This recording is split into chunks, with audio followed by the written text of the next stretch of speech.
With Thor, Love and Thunder now released, a big question that needs to be discussed is what will happen to Jane Foster. On the surface, Love and Thunder gives a conclusive, if not bittersweet, ending to Jane's story in the MCU, but that might not be the case. By looking at the comics, from which the Thor movies already take heavy inspiration, it's easy to get an idea of what might happen with Jane in future installments of the MCU. After being diagnosed with terminal cancer, Jane Foster used a reformed Mjolnir to try and cure herself.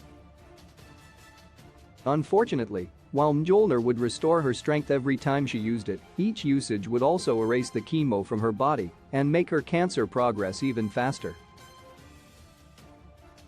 Jane decided to keep using Mjolnir as the MCU's mighty Thor, however, because she wanted to use what little time she had left to do something that mattered, and she eventually died helping Thor stop Gore and ascended to Valhalla. Thor, Love and Thunder ended with Jane Foster's death, but there could be more in store for her in the MCU. As of right now, there's been no word on whether or not Jane is going to appear in future installments of the MCU. Even so, thanks to various events in the comics, it's possible to surmise what might happen to Jane if the character does end up still having a part in the MCU multiverse saga. How Jane Foster came back to life in the comics. While Jane Foster is currently dead in the MCU, that wouldn't necessarily be a problem, especially since she's died in the comics. In the climax of Death of the Mighty Thor, Jane succumbed to her cancer after becoming Mighty Thor to defeat the Mangog, but Thor and Odin were able to revive her by harnessing the power of the god Tempest, the cosmic thunderstorm that dwells within Mjolnir.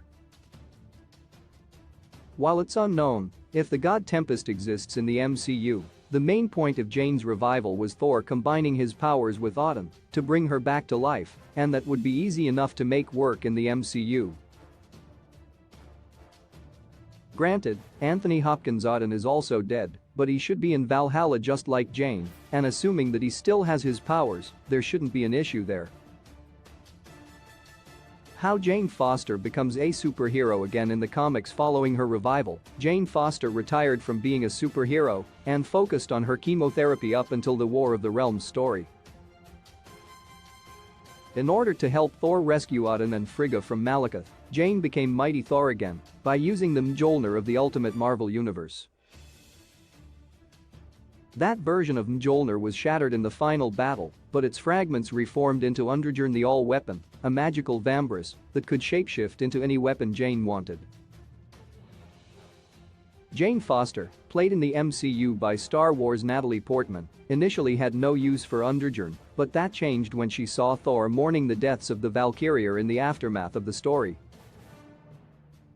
Realizing that someone needed to continue their duty of ferrying the dead to the afterlife, Jane, her cancer now in remission, became Valkyrie and returned to being a superhero.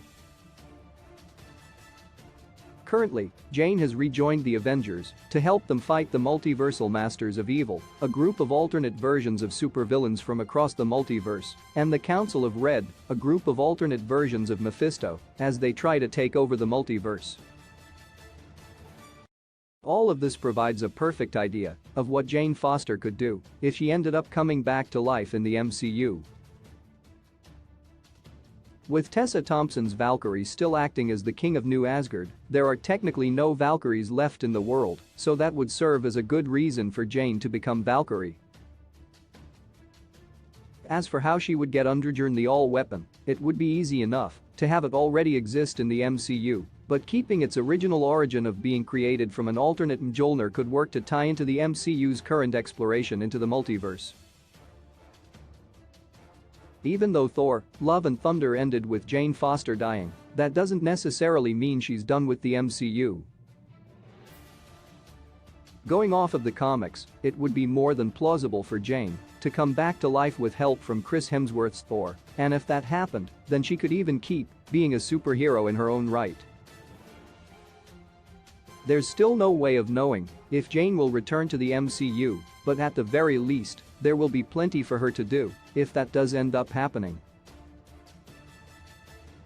Key release dates: Black Panther, Wakanda Forever release date, 2022 11/11 Ant-Man and the Wasp, Quantumania release date, 2023 02/17 Guardians of the Galaxy Vol. 3 release date, 2023 05/05 The Marvels Captain Marvel 2 release date, 2023 07/28 Blade 2023 release date, 2023 11/03 Captain America, New World Order release date, 2024 05/03 Marvel's Thunderbolts release date, 2024 07/26 Marvel's Fantastic Four release date, 2024 11/08 Avengers, The Kang Dynasty release date, 2025 05/02 Avengers, Secret Wars release date, 2025 11/07.